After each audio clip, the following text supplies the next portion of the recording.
Hi, this is Matt with appliancepartspros.com. In this video, we're going to show you 4 ways to keep your washing machine in great shape. Don't use too much detergent. Be sure to use only the proper amount of soap based on the size of the load you're washing. Otherwise, you're just throwing money down the drain.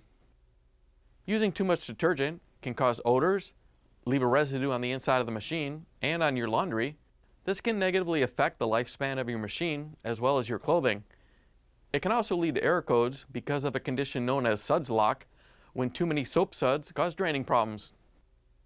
Make sure to periodically check the washing machine hoses.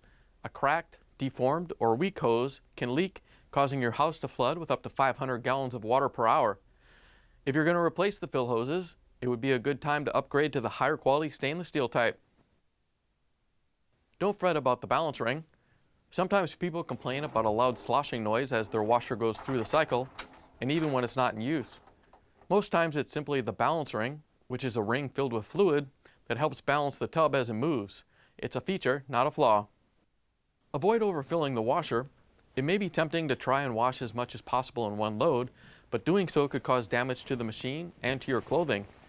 Your laundry needs enough room to circulate during the agitation cycles to make sure the detergent and water can clean it effectively. If there's not enough room, the washer won't be able to rinse or spin the water out of your items properly. As you can see, it only takes a small amount of time and effort to keep your washing machine in great shape. As always, if you have any questions, we're always happy to help at appliancepartspros.com.